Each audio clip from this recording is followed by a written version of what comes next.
Good day everyone. Today's session is all about Meet by Google with yours truly, JPgamas Jr. Before we proceed to the session, let us take a look at the session objectives.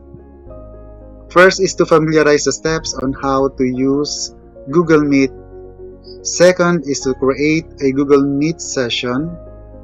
Use Google Meet in conducting seminars, meetings, and conferences, and of course the digital lessons for your students. Now, let's see what you can do with Google Meet. Meet safely. So we are protected with our email account. Meet on any device such as laptop, mobile phones, and others. So meet clearly, of course. And then meet with everyone, especially your colleagues and your students. Now, let's learn more about accessibility features of the Google Meet. Stay connected. Simple scheduling, easy recording, and adaptive layouts help people stay engaged and connected. Of course, you can share your screen, present documents, slides, and spreadsheet by showing your entire screen or just a window. Host large meetings for up to 250 internal or external participants to a meeting. This is for a free version of the Google Meet. Join from your phone. Just download the Google Meet app to join a video call or join audio only by calling the dial-in number in the meeting invite.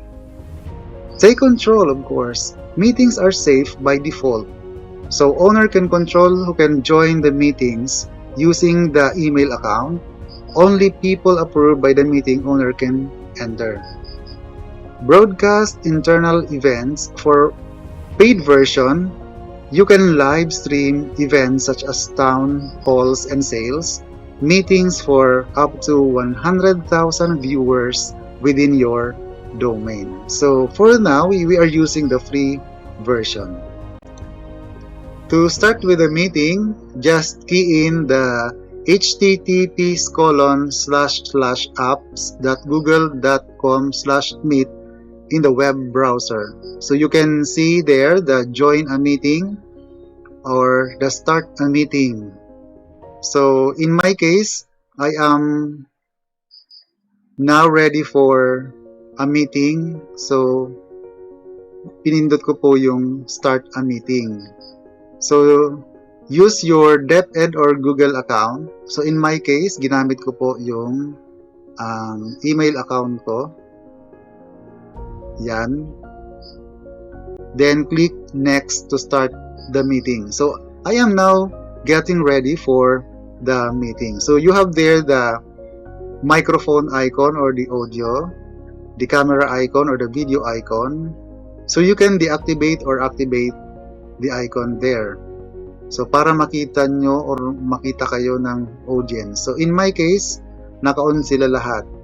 If you are going to join the meeting, so pwede nyong i-off or i-deactivate yung dalawang icon na yan para hindi magkaroon ng feedback or lagging.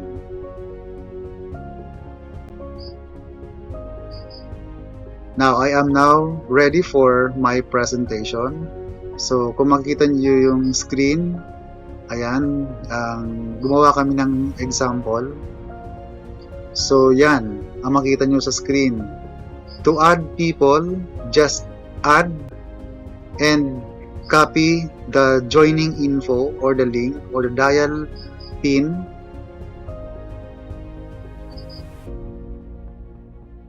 So this is your link, the https://meet.google.com/xtg-vqcs-pqr. Yun po yung ginamit namin during our micro session. So just copy and paste to other social media platforms to add people and then send the link. So this is now the example for adding or for inviting people. So, kung makikita nyo dyan sa screen nyo, nandito si Sir Marlon, Sir Junal, si Sir Jed Adra, and inviting for Sir Leo Moral. And then click the send email for the invitation.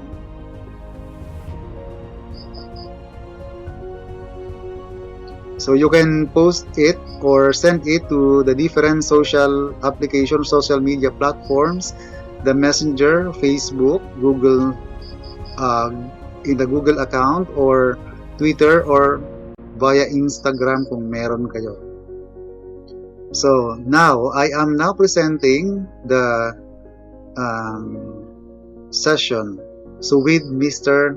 Asis, siya lang po yung naimbitahan kong participant for that session.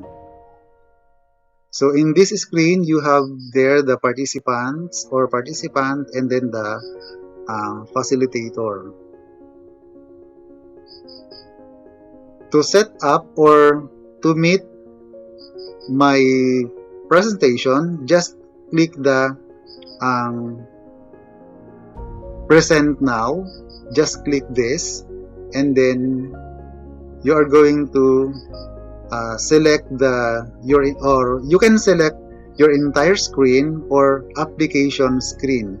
Para po dun sa entire screen, mai-share nyo po yung buong screen nyo sa desktop. If you are going to select the application screen, only the running application in your desktop ang mai-view or mai-share ng inyong presentation or ng Google Meet. So in my case, ginamit ko po yung share the application screen. So kung makita nyo po dyan, yan yung naging view ng aking screen para ako inyong makita. So yan, just share your application. Maaring yung entire screen or application screen, the slide decks, or other screen. So now I am presenting my Google Meet presentation. So halimbawa lang po ito. So you can stop your screen, just click the stop sharing. So I am now presenting, so you're presenting to everyone. You can stop this presentation.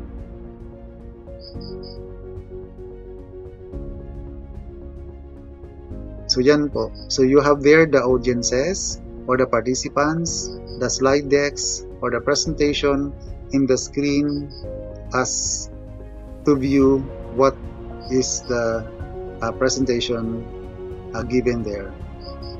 So of course you can communicate with other people. So just click on the chat box if you have queries or if you want to communicate with others. You can use this icon. So kung meron kayong mga katanungan or clarification, you can use this. Pwede kayong mag-chat or shout out. So to set up or this, yan, just click on the record meeting, change layout, to have this screen as to show the screen in entire screen. Just click on the full screen, turn on the captions. This caption is provided by the Google Speak or Google Translate. So in settings, use a phone for audio, report a problem if you have an abuse, or if you have queries about the Google Meet application, just click on the help button.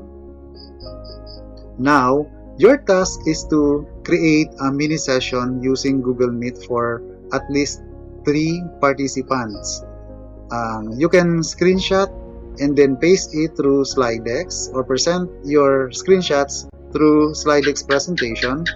Upload it to the Google Drive provided by the SDO. So after this presentation, you're going to view the step-by-step using my video presentation. Meet, explore, share, and enjoy. Thank you very much for listening.